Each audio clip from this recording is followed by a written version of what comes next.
Yes.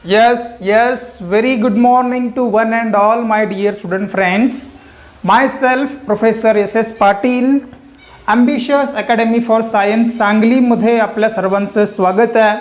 And as you know that in previous lectures we already started unit number 1, that is some basic concepts of chemistry, and in that particular unit we already completed a part of matter.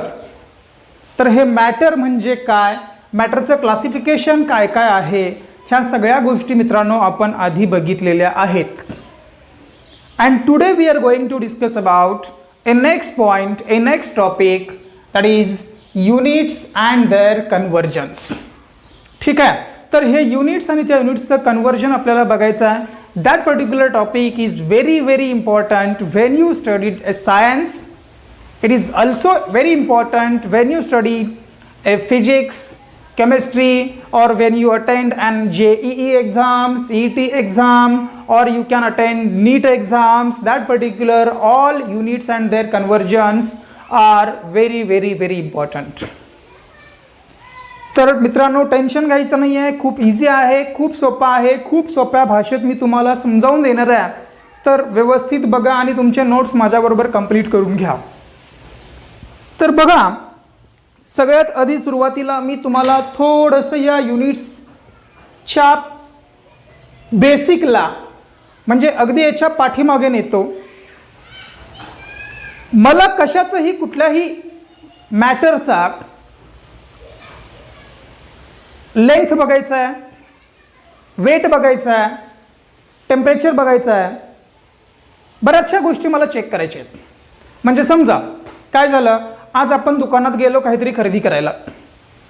आज आत्ताच्या घडीला आपण जर दुकानात गेलो तर आपण कसं करतो, साखर 1 किलो, तांदूळ 2 किलो, गहू 1 किलो, बरोबर, जिरे पावडर असेल, जिरे असेल, खोबरं असेल, हे सगळं आपण ग्रॅममध्ये 100 ग्रॅम द्या, 50 ग्रॅम द्या, 200 ग्रॅम द्या.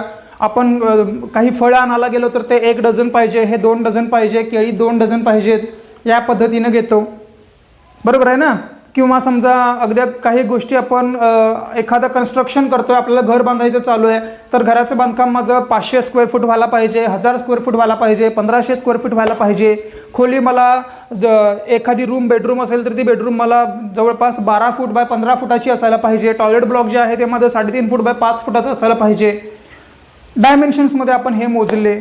बरोबर, एखादी गोष्ट आपण अगदी किचनमध्ये आलो तर किचनमध्ये स्वयंपाक करत असताना एखादी गोष्ट ही एवढ्या डिग्री सेल्सिअसला ठेवायची आहे मला ओव्हनमध्ये, किंवा एवढ्या डिग्री सेल्सिअसला मला याला हे टेम्परेचर द्यायचं आहे, एवढ्या डिग्री सेल्सिअसला मला हे धान्य शिजवायचं आहे.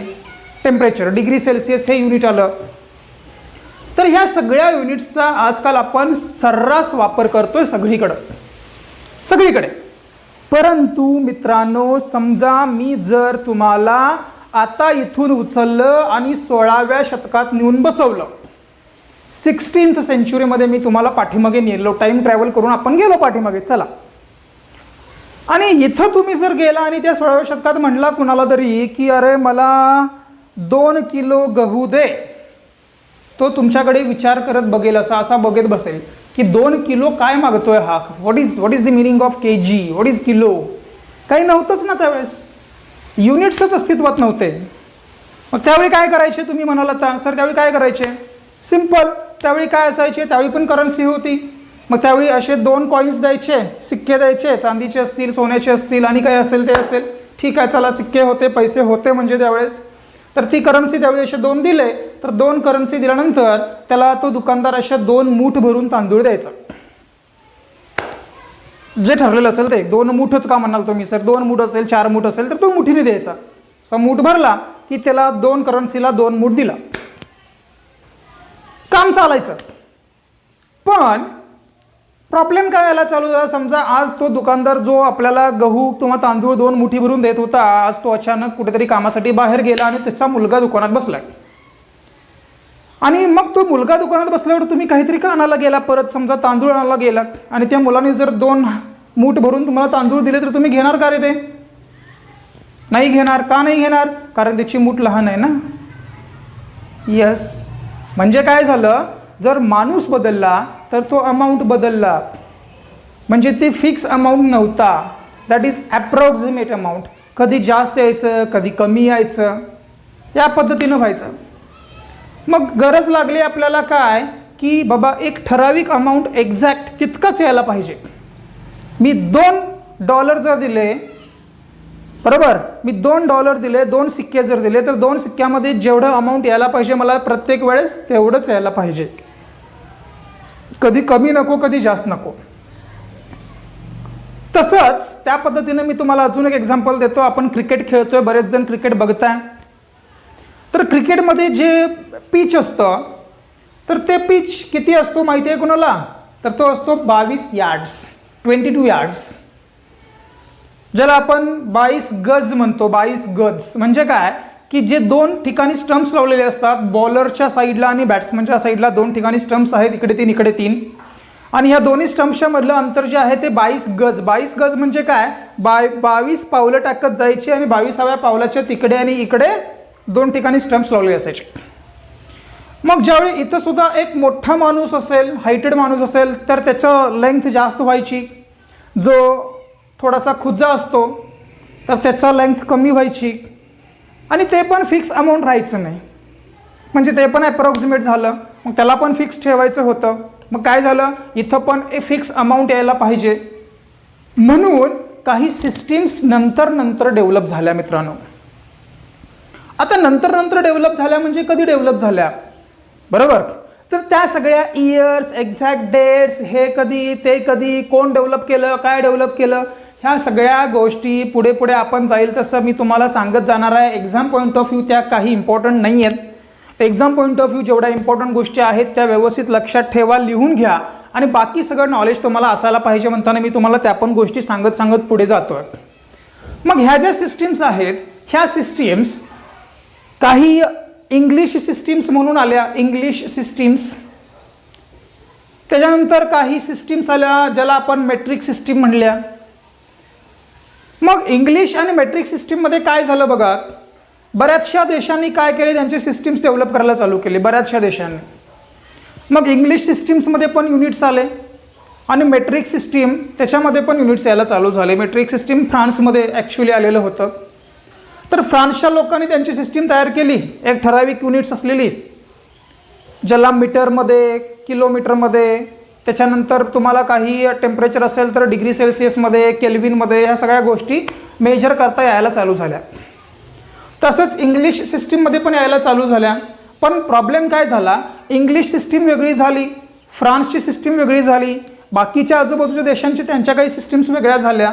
मग ज्यावेळी ग्लोबल लेवलला म्हणजे पूर्ण जगामध्ये व्यवहार करायचा चालू झाला, मग ते कसं करायचं, इंग्लिश सिस्टीमनी करायचं, फ्रान्स सिस्टीमनी करायचं, मेट्रिक सिस्टीमनी करायचा का आणि कुठली सिस्टीम वापरायची? तर त्यासाठी एक इंटरनॅशनल सिस्टीम पण डेव्हलप झाली. इंटरनॅशनल सिस्टीम जी डेव्हलप झाली ती ऑल ओव्हर वर्ल्ड म्हणजे ग्लोबली मान्य झाली, आणि त्या इंटरनॅशनल सिस्टीमलाच आपण म्हणतो SI सिस्टीम, जे आपण सर्रास सगळीकडे वापरतो. मग ह्या सिस्टीम्सबद्दल डिटेलमध्ये मी अजून एका लेक्चरमध्ये सगळं तुम्हाला नोट्ससुद्धा लिहून देणार आहे. इंटरनॅशनल सिस्टीम काय, बरोबर, त्यानंतर मेट्रिक सिस्टीम काय आहे, इंग्लिश सिस्टीम काय आहे, आपण बघूया परत नंतर. आजचा जो फोकस आहे ते आपला युनिट्स अँड कन्व्हर्जन्सवरती आहे. मग याच्यामध्ये सुरुवातीला काही बेसिक युनिट्स तयार केले गेले. बेसिक म्हणजेच फंडामेंटल्स. म्हणजे हे 7 युनिट्स जर तुम्हाला माहिती असतील, या 7 युनिट्सचा तुमचा अभ्यास व्यवस्थित झाला असेल, तर जगातली कुठलीही वस्तू तुम्ही मोजू शकता. यस, या 7 गोष्टी आपल्याला जर माहीत असतील तर या जगातली कोणतीही गोष्ट तुम्ही मोजू शकता, कोणतीही. आणि काही डिराइव्ड क्वांटिटीज आहेत, म्हणजे क्वांटिटीज ज्या आहेत त्या 2 प्रकाराच्या, एक फंडामेंटल क्वांटिटी आणि एक डिराइव्ड क्वांटिटी. फंडामेंटल क्वांटिटीज ज्या आहेत त्या टोटल 7 आहेत, आणि ह्या 7 गोष्टींवरतीच आपण मित्रांनो पूर्ण जग मध्ये जेवढ्या काही गोष्टी आहेत म्हणजे सगळ्या मॅटर आपण मेजर करू शकतो. प्रश्न असा आहे की याला फंडामेंटल युनिट्स असं का म्हणलंय, आणि डिराइव्ड युनिट्स ज्या आहेत त्या वेगळ्या आहेत, त्या कशा? यस, तर सांगतो. फंडामेंटल युनिट्स या ज्या बेसिक युनिट्स आहेत ह्या कशाही वरती डिपेंडंट नाहीत. फंडामेंटल युनिट्स ज्या आहेत त्या इंडिपेंडंट आहेत. पण डिराइव्ड युनिट्स ज्या आहेत, बघा मी इथं दुसऱ्या बाजूला लिहितो, इथं derived units, derived units, yes, या डिराइव्ड युनिट्स मात्र दुसऱ्यावरती डिपेंडंट आहेत. आता मी तुम्हाला एक एक्झाम्पल देतो. फॉर एक्झाम्पल बघा, समजा मला वेलॉसिटी मेजर करायचं आहे. आता आपण 16व्या शतकामधून 20व्या शतकामध्ये येऊया, बरोबर, यस. तर आता मला वेलॉसिटी मेजर करायचं आहे. इथं असं म्हणून चालणार नाही ना, वेलॉसिटी काय आहे सर, 10वीपर्यंत झालंय मित्रांनो, वेलॉसिटी काय आहे, बरोबर. म्हणून म्हणलं 20व्या शतकात या, 16व्या शतकामध्ये राहू नका. ठीक आहे. तर वेलॉसिटी माहिती आहे आपल्याला, वेलॉसिटी आपण व्ही नी दाखवतो, व्ही नी. आणि वेलॉसिटी म्हणजे काय, V is equal to distance upon time, distance upon time, बरोबर ना. लेंथ अपॉन टाइम म्हणजे आपल्याला वेलॉसिटी मिळतो या फॉर्म्युल्याने. म्हणजेच मला मी इथं असं लिहू शकतो, दॅट इज इक्वल टू काय, लेंथ अपॉन टाइम. म्हणजे हा तुमचा वेलॉसिटी असेल, velocity is equal to length upon time. म्हणजे बघा, जर मला वेलॉसिटी मेजर करायचं असेल तर मला काय माहीत पाहिजे, मला लेंथ माहीत पाहिजे. लेंथ माहीत पाहिजे म्हणजे हे मीटरमध्ये किती मीटर असणार आहे, एक्झॅक्ट मीटर माहीत पाहिजे. तसंच मला टाइम माहीत पाहिजे. टाइम म्हणजे काय, सेकंड, बरोबर. तर जोपर्यंत तुम्हाला लेंथ आणि टाइम या दोन गोष्टी माहीत नसणार आहेत तोपर्यंत तुम्ही वेलॉसिटी कॅल्क्युलेट करू नाही शकत. आलं लक्षात. तसंच मी तुम्हाला अजून एक एक्झाम्पल देतो, दुसरा. समजा आपल्याला फोर्स कॅल्क्युलेट करायचा आहे. Second is force. मला फोर्स कॅल्क्युलेट करायचा आहे. फोर्स कसं कॅल्क्युलेट करतो, तर बघा, फोर्स आपण कॅल्क्युलेट करतो mass into acceleration. Mass into acceleration हा फोर्सचा फॉर्म्युला आहे. हे पण 10वीपर्यंत झाले आपल्याला. Force is equal to mass into acceleration. मग माहीत नसेल तर मी सांगणार आहे परत, काळजी करू नका, टेन्शन घेऊ नका, मी आहे. तर force is equal to mass into acceleration आहे. मग आता हा फोर्स म्हणजेच that is equal to F is equal to काय झालं बघा, मास म्हणजे एम, बरोबर, मास एम इंटू ॲक्सलरेशन कसं काढतो मित्रांनो आपण, ॲक्सलरेशन आपण काढतो कसं, वेलॉसिटी अपॉन टाइमनी काढतो. ॲक्सलरेशन आपण काढतो कशाने, वेलॉसिटी अपॉन टाइमनी हे ॲक्सलरेशन भेटतो. आणि परत वेलॉसिटी म्हणजे काय आहे, लेंथ अपॉन टाइम आहे, बरोबर. तर इथं परत मी वेलॉसिटी टाकतो, दॅट इज इक्वल टू बघा, हे परत काय झालं, मास इंटू वेलॉसिटी म्हणजे काय, लेंथ अपॉन टाइम इंटू हे 1 अपॉन टाइम असं आहे तसंच आहे. कारण वेलॉसिटी फक्त टाकलं इथे मी, लेंथ अपॉन टाइम, आणि खाली टाइम होता तसाच आहे तिथे अजून, बरोबर. म्हणजे हा मला फॉर्म्युला मिळाला. म्हणजे इथं गोष्टी बघा मित्रांनो काय आहेत, मला इथं जर आता हा फोर्स काढायचा असेल तर मला काय काय गोष्टी लागणार आहेत. मला फोर्स काढायचा असेल तर मला मास लागेल, बघा मास kg मध्ये लागेल. अजून काय लागेल, मला लेंथ लागेल, लेंथ म्हणजे हा मला मीटर लागेल. परत मला काय लागेल, टाइम 2 वेळा लागेल, वेगळ्या वेगळ्या टाइम असेल 2, तर हा टाइम मला सेकंडमध्ये लागेल. म्हणजे इथं तरी मला 3 गोष्टी लागणार आहेत. इथं मला 2 गोष्टी लागणार आहेत, कुठल्या, या टेबलमधल्या. म्हणून ह्या सगळ्या वेलॉसिटी असेल किंवा फोर्स असेल या सगळ्या डिपेंडंट आहेत दुसऱ्या युनिट्सवरती. तर ज्या क्वांटिटीज दुसऱ्या युनिट्सवरती डिपेंडंट असतात त्याला आपण काय म्हणतो, डिराइव्ड क्वांटिटी. पण ज्या क्वांटिटीज कशावरतीही डिपेंडंट नाही, त्या इंडिपेंडंट आहेत, स्वतंत्र आहेत, त्याला आपण म्हणतो फंडामेंटल क्वांटिटी. म्हणजे बघा, समजा लेंथ मला काढायचं आहे. लेंथ कशाचा, समजा या मार्करचा मला लेंथ किती आहे बघायचं आहे. मग या मार्करचा लेंथ बघण्यासाठी मला याचं मास बघायला पाहिजे का. बघा मी तुम्हाला सांगितलं, मला याचं लेंथ सांगा किती आहे. तुम्ही काय करणार, याला स्केल लावून बघणार ना, सर 10 सेंटीमीटर आहे, 12 सेंटीमीटर आहे, असं काहीतरी सांगणार स्केल लावून. काय याचं वजन बघणार पहिला, थांबा सर मी पहिला वजन किती आहे बघतो, मग याचं टेम्परेचर किती आहे बघतो, मग सांगतो, असं होतंय का? नाही. म्हणजे लेंथ काढण्यासाठी मला याच्यातली दुसरी कुठलीही युनिट लागत नाही. तसंच मासचं पण आहे. मी समजा तुम्हाला सांगितलं याचं मास किती केजी आहे सांगा, मग मास किती केजी आहे सांगा म्हटलं की तुम्ही याचं लेंथ बघत बसणार आहे का किती आहे? नाही. याचं टेम्परेचर बघत बसणार आहे का किती आहे? नाही. म्हणजे मास पण काय झाला? इंडिपेंडंट झाला, फंडामेंटल झाला. त्याच पद्धतीनं मी तुम्हाला सांगितलं टाइम, एखादं टाइम बघायला सांगितलं वॉचमध्ये, टाइम मी तुम्हाला बघायला सांगितलं, तर चला सर टाइम किती वाजलंय मी तुम्हाला सांगितलं, चला आता 11:15 वाजलेत, 11:45. तर 11:45 हे बघण्यासाठी परत तुम्हाला लेंथ किंवा मास बघायला पाहिजे का? नाही बघायला लागत, म्हणजे टाइम पण इंडिपेंडंट आहे. तर अशा काही क्वांटिटीज आहेत जे कशावरतीही डिपेंडंट नाहीत, ज्या इंडिपेंडंट आहेत, त्याला आपण म्हणतो फंडामेंटल क्वांटिटीज. आणि या अशा फंडामेंटल क्वांटिटीज आहेत किती मित्रांनो? तर त्या आहेत टोटल 7. हे लक्षात ठेवा. There are total 7 fundamental quantities. Which are those? One is length, mass, time, electric current, temperature, amount of substance and luminous intensity. लक्षात ठेवा. आता याच्यातले मला केमिस्ट्रीमध्ये काही असे युनिट्स आहेत ज्या लागणारे आहेत भरपूर वेळा, काही अशा पण आहेत मला जास्त लागणारच नाही आहेत, पण तरीसुद्धा मी समोर लिहून दिलेत, माहीत असावं कधी कुठे लागलं तर त्यावेळी निदान उघडून बघता येईल आपल्याला काय आहे तो.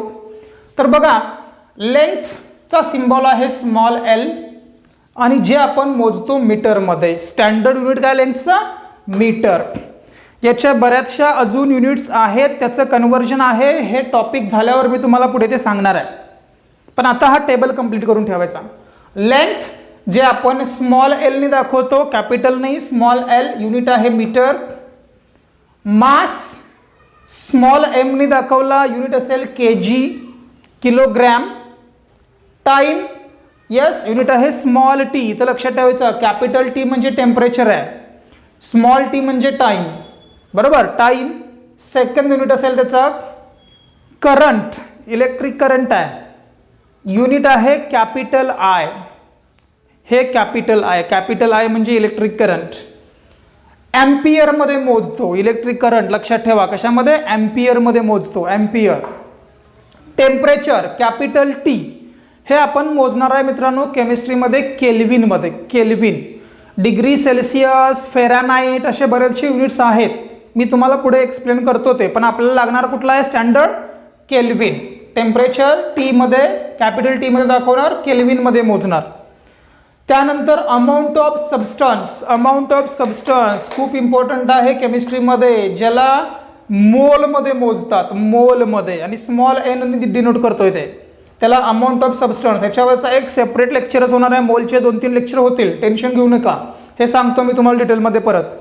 आणि ल्युमिनस इंटेन्सिटी हा आहे कॅपिटल आय आणि त्याच्या सफिक्सला व्ही, सफिक्सला म्हणजे बॉटमला, कॅपिटल आय व्ही, आणि हे मोजतो आपण कॅन्डेला CD मध्ये. आता फक्त लिहून घ्यायचं, टेन्शन अजिबात घ्यायचं नाहीये, मी एक एक करून हे सगळं एक्सप्लेन तुम्हाला मित्रांनो मी करणार आहे. ह्या सगळ्या गोष्टी आता फक्त तुम्हाला लिहून घ्यायच्या आहेत, बाकी काही करायचं नाही आहे. मी सगळ्या गोष्टी व्यवस्थित तुम्हाला एक्सप्लेन करणार आहे पुढे जाऊन, बरोबर. तर आधी हे टेबल लिहून घ्या. टेबलपर्यंत तुम्हाला काय कळलं की युनिट्स खूप सारे आहेत, त्याच्यामध्ये काही फंडामेंटल युनिट्स असतील, काही डिराइव्ड युनिट्स असतील. फंडामेंटल युनिट्स ह्या इंडिपेंडंट आहेत, इंडिपेंडंट ज्या कशावरतीही डिपेंडंट नाही आहेत, स्वतंत्र आहेत. आणि डिराइव्ड युनिट्स ह्या डिपेंडंट आहेत, म्हणजे यातल्या मला 2-3 गोष्टी जरी माहीत असायला पाहिजेत तरच मला हे युनिट्स कळणार आहेत, त्याला आपण म्हणायचं डिराइव्ड क्वांटिटी. कळालं? तर हा झाला त्याचा बेसिक डिफरन्स. जगातली कोणतीही वस्तू जर तुम्हाला मोजायची असेल तर युनिट्स लागणार, त्याचे कन्व्हर्जन्स लागणार, तर त्या मेजरमेंटसाठी युनिट्स हे खूप इम्पॉर्टंट आहे. डिटेल्ड नोट्स मी तुम्हाला जसं आधीच्या लेक्चर्सचे पाठवले तसं हे सगळे नोट्स पाठवणारच आहे. आता फक्त तुम्हाला समजून घ्यायचे आहेत आणि हा टेबल ड्रॉ पण करायचा आहे, ठीक आहे. तर झाला हे युनिट्स अँड कन्व्हर्जन्सचं फंडामेंटल्स आणि एका बाजूला मी डिराइव्हड काय आहे त्याचा फरक दाखवला. आता आपण याचे कन्व्हर्जन्सच्या ह्या पार्टकडे जाऊया. मी तुम्हाला युनिट सांगितले, आता आपण कन्व्हर्जन्स बघूया. एक एक कन्व्हर्जन्स बघूया काय असणार आहे. ठीक आहे. तर नेक्स्ट पार्ट इज एक युनिट्स मी आता घेतो, रफ करतो. हे सगळं झालं असेल तुम्ही व्हिडिओ थोडंसं पुढे मागे घेऊन तुमचं जे रायटिंग नोट्स आहे ते कंप्लीट करून घ्या. बघा, तर बघा मित्रांनो, मी ब्लॅकबोर्डवरती इथं लिहिलेत काही लेंथ जे आहे, म्हणजे पहिली फंडामेंटल प्रॉपर्टी आपली आहे, दी फर्स्ट फंडामेंटल प्रॉपर्टी और फर्स्ट फंडामेंटल क्वांटिटी और you can say first fundamental unit that is a length. आणि या लेंथचे बरेचसे मेजरमेंट्स आहेत. जे समजा मला एखादी गोष्ट मोजायची आहे, एखादी मोठी जागा मोजायची आहे, तर ती किलोमीटरमध्ये मोजायची आहे, मीटरमध्ये मोजायची आहे का सेंटीमीटरमध्ये मोजायची आहे, असे बरेचसे युनिट्स असतात. तर जे लार्जर युनिट आहे त्याला आपण म्हणतो किलोमीटर, आणि जे सगळ्यात स्मॉलेस्ट युनिट आहे लेंथ मोजायचं ते आहे मित्रांनो फर्मी. आणि ह्या लार्जर व्हॅल्यूपासून स्मॉलेस्ट व्हॅल्यूकडे येत असताना मध्ये खूप सारे अजून युनिट्स येतात लेंथमध्ये. तर ते काय आहेत तर बघा, ते आहे किलोमीटर. सगळ्यात मोठा काहीतरी तुम्हाला स्पेस जी आहे किंवा लेंथ जी आहे ती मोठी लेंथ तुम्हाला मोजायची आहे तर किलोमीटरमध्ये मोजणार. त्याच्यापेक्षा लहान असेल कुठली तर मीटरमध्ये. त्याच्यापेक्षा लहान अगदी डायग्राम आपण काहीतरी बुक्समध्ये काढायला लागलोय नोटबुकमध्ये तर सेंटीमीटरमध्ये मी ड्रॉ करेन. त्याच्यापेक्षा लहान व्हॅल्यू येते मिलीमीटर. त्याच्यापेक्षा लहान मेजरमेंट कुठला आहे तर त्याला आपण म्हणतो मायक्रोमीटर. मायक्रोमीटरपेक्षा लहान येते ज्याला आपण म्हणतो नॅनोमीटर. नॅनोमीटरपेक्षा लहान घेतला तर हे सिम्बॉल आहे बघा असा उलटा व्ही आणि वरती सर्कल, त्याला आपण म्हणूया अँगस्ट्रॉम. अँगस्ट्रॉम. आणि त्याच्यापेक्षा लहान व्हॅल्यू आहे ज्याला आपण म्हणतो पिकोमीटर. आणि पिकोमीटरपेक्षा जी लहान येते सगळ्यात smallest that is a Fermi. तर एवढ्या सगळ्या बऱ्याचशा युनिट्स आपल्याला दिसत आहेत. तर याचे कन्व्हर्जन्स आहेत. कन्व्हर्जन्स का तर कुठलं तरी एक स्टँडर्ड युनिट पकडून आपल्याला जायला पाहिजे ना. असं करून चालणार नाही की मी कधी किलोमीटरमध्ये मोजायला लागलोय, कधी मीटरमध्ये मोजायला लागलोय, कधी सेंटीमीटरमध्ये मोजायला लागलोय. एक काहीतरी स्टँडर्ड ठेवायला पाहिजे. मग ते स्टँडर्ड युनिट कुठलं आहे so that this standard unit is a metre. See here that metre is a standard unit or basic unit. तर या स्टँडर्ड युनिटमध्ये मला सगळे मेजरमेंट्स घ्यायचे आहेत. मग समजा मला आता कन्व्हर्जन करायला लागलं कशाचंही, एमएमचं मीटरमध्ये तर कसं करायचं, किलोमीटरचं मीटरमध्ये कन्व्हर्जन कसं करायचं, त्यासाठी आपण एक ट्रिक बघूया. ट्रिक काय आहे तर ट्रिक अशी आहे, सिंपल ट्रिक आहे. बघा, मी इथं काही युनिट्स घेतो, millimetre, centimetre, metre and kilometre. मी याच पहिल्या फक्त 4 घेतलेत. ठीक आहे, हे फक्त वरचे 4 घेतलेत. का? Because only these first 4 units are very important as per your exam point of view. No doubt the remaining units are also very important, but you can focus your study on those first 4 basic fundamental units of length. Right? Yes. आणि मग मी हे 4 घेतले, millimetre, centimetre, metre आणि kilometre. आणि या 4वरती पकडून आता बघा याचे कन्व्हर्जन्स आपल्याला कसे करायला लागतील. समजा मला मिलीमीटरचा कन्व्हर्जन सेंटीमीटरमध्ये हवा आहे. मिलीमीटरचा कन्व्हर्जन जर आपल्याला सेंटीमीटरमध्ये करायचं असेल तर 1 सेंटीमीटर म्हणजे 10 mm हे तुम्हाला माहिती आहे. 1 सेंटीमीटर म्हणजे 10 mm असतो. पण मला सेंटीमीटरचा mm मध्ये करायचं आहे का? नाही, मला mmचा सेंटीमीटरमध्ये करायचं आहे. That mm is the smallest unit and kilometre is the largest unit. mm हा लहान आहे, किलोमीटर हा मोठा आहे. ज्यावेळी लहानापासून मोठ्याकडे जाता त्यावेळी सगळ्या 10च्या पॉवर मायनसमध्ये असतील आणि मोठ्याहून लहानाकडे येतात तेव्हा 10च्या पॉवर प्लसमध्ये असतील. म्हणजे काय बघा, mmहून सेंटीमीटरमध्ये मी कडे जातोय तर हे असणार आहे 10 to the power -1, 10 raised to -1. म्हणजे 1 सेंटीमीटर म्हणजे 10 mm. पण सेंटीमीटरचं mm मध्ये नको आहे, mmचं सेंटीमीटरमध्ये पाहिजे म्हणून 10चा वरती -1 लिहिला. तसंच समजा मला आता या सेंटीमीटरचा मीटरमध्ये करायचं आहे. मला आता काय करायचं आहे? सेंटीमीटरचा मीटरमध्ये करायचं आहे. आता परत सेंटीमीटर लहान आहे, लहानाचं मोठ्यामध्ये कन्वर्जन करायचं आहे म्हणजे मायनस येणार परत. तर हे असणार आहे 10 to the power -2, म्हणजे 10⁻² नी मल्टिप्लाय करायला लागेल. So if you multiply it with by 10⁻² then centimetre is to be converted into metre. मग सेंटीमीटरचा मीटरमध्ये कन्वर्शन होऊन जाईल. तसंच समजा मीटरचा मला कन्वर्जन आता किलोमीटरमध्ये करायचं आहे. आलं लक्षात? मीटरचा कन्वर्जन मला किलोमीटरमध्ये करायचं आहे. तर हे कसं करणार? तर इथं करा मल्टिप्लिकेशन 10 to the power -3 नी, 10⁻³ नी मल्टिप्लाय करायचं. तर मीटरला 10⁻³ नं मल्टिप्लाय केला तर त्याचं किलोमीटरमध्ये कन्वर्जन होणार आहे. हा फंड आहे. समजा मला एमएमचा डायरेक्ट मीटरमध्ये कन्वर्जन करायचं आहे. आता एमएमचं सेंटीमीटरमध्ये केला बरोबर. आता या एमएमचं मला डायरेक्ट कशामध्ये करायचं आहे? मीटरमध्ये करायचं आहे. डायरेक्ट मीटरमध्ये एमएमचा मला डायरेक्ट इथं या मीटरमध्ये मला कन्वर्जन करायचं आहे. तर काय करायला लागणार बघा, इथून इथंपर्यंत न्यायचं आहे म्हणजे हे -1 आणि हे -2 लहानापासून मोठ्याकडे चाललाय म्हणजे हे किती झालं? 10 to the power -3. आलं लक्षात? या पद्धतीनं. तसंच समजा मला एमएमचा किलोमीटरमध्ये करायचा आहे. याच एमएमचा आता मला कुठे न्यायचा आहे? इथं न्यायचं आहे, या किलोमीटरकडे न्यायचं आहे, किलोमीटरकडे. तर हे कन्वर्जन कसं होणार? परत मोजा मधले -1 -2 -3 किती होत आहे? 3 आणि 2 5 आणि 1 6. म्हणजे मला मल्टिप्लिकेशन करायला लागेल 10 to the power -6 नी. तर हे झालं स्मॉल व्हॅल्यूच्या कन्वर्जन्स मोठ्या व्हॅल्यूकडे, लार्जर व्हॅल्यूजकडे. Now how to convert a larger value into smaller value units. Larger व्हॅल्यूचं स्मॉलरमध्ये कसं करणार? सिम्पल आहे बघा. आता समजा मला किलोमीटरचा मीटरमध्ये करायचं आहे. ठीक आहे, किलोमीटरचा मीटरमध्ये मी उलट या लागलोय. आता बघा, किलोमीटरचा मीटरमध्ये म्हणजे लार्जरकडनं स्मॉलेस्टकडे या लागलोय. मीटरकडून किलोमीटरकडे जाताना -3 होता, मल्टिप्लाय करायला लागत होता. आता किलोमीटरकडून मीटरकडे येताना काय होणार? -3चा +3 होणार, कारण मोठ्याकडून लहानाकडे येतोय. मोठ्याकडून लहानाकडे येतोय 10⁻³ केला, 10⁻³.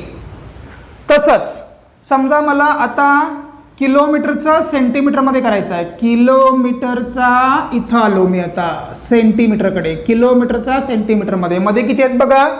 हे -3 हे -2 किती झालं? -5 झाला. -3 -2 -5 हे इकडे जाताना होतं. आता मला इकडे यायचं आहे मोठ्याकडून लहानाकडे, तर +5 होणार. म्हणजे हे झालं 10⁵. 10⁵. आणि त्याच पद्धतीनं डायरेक्ट मला जर किलोमीटरचा कन्वर्जन हा डायरेक्ट MM मध्ये हवा असेल तर मग काय करणार? किलोमीटरचा कन्वर्जन डायरेक्ट MM मध्ये हवा असेल तर ट्रिक काय परत बघा. -3 -2 -1 किती झालं? 3 2 1. 3 + 2 5 5 + 1 6. -6 आहे, पण हे मला इकडून उलट यायचं आहे 10⁻6. या पद्धतीनं मल्टिप्लिकेशन्स करावे लागतील. आलं लक्षात? अजून सोपं करूया आपण याला, अजून सोपं करूया. बघा, समजा मी काही एक्झाम्पल घेतले. मी एक्झाम्पल घेतलं 300 mm. या 300 mmचं मित्रांनो मला कन्वर्जन करायचं आहे समजा सेंटीमीटरमध्ये. त्यानंतर मी घेतलं 400 mm इज इक्वल टू मला हे करायचं आहे किलोमीटरमध्ये. मी अजून एक एक्झाम्पल घेतो 500 किलोमीटर आणि मला याचं किलोमीटरचं कन्वर्जन करायचं आहे समजा मीटरमध्ये. मी एवढे कन्वर्जन्स तुम्हाला करायला सांगितले. तर काय करायचं बघा, पहिला 300 mmचं सेंटीमीटरमध्ये काय करायचं आहे? MM आहे, सेंटीमीटरमध्ये कन्वर्ट करायचं आहे. MMचं सेंटीमीटर, तर MM पासून सेंटीमीटरकडे चला. हे बघा, हे आहे तुमचं MM पासून सेंटीमीटरकडे गेलेली गाडी. कितीनं मल्टिप्लाय करायला सांगितलंय? 10⁻⁻1 नी. म्हणजे हे काय झालं? सुरुवातीचं आहे ते लिहा, व्हॅल्यू 300 इंटू 10⁻² किती करायला लागतंय? -1. MM चं सेंटीमीटरमध्ये कन्वर्जन झाला. चा किलोमीटरमध्ये करायचा आहे, चा किलोमीटरमध्ये. तर चला पासून किलोमीटरकडे जायचं आहे, हून किलोमीटरकडे. इथे बघा मोठा रस्ता हा कितीनं मल्टिप्लाय केलंय, 10⁻⁶ नी केले ना. तर हे काय झालं, 400 आहे तसं लिहिलं, 400 इंटू 10⁻⁶. चा किलोमीटरमध्ये कन्व्हर्जन झाला. 500 किलोमीटर आहे, 500 किलोमीटरचा मीटरमध्ये करायचा आहे. आता बघा उलटा आहे, किलोमीटरचा मीटरमध्ये, किलोमीटरचा मीटरमध्ये किती आहे, 10⁻³ आहे, +3 आहे ते, मायनस नाही म्हणजे +3, 10⁻³ त्याच्याने मल्टिप्लाय करायला लागेल. तर हे 500 आहे तसं लिहिलं इंटू 10⁻³ झाले कन्व्हर्जन्स.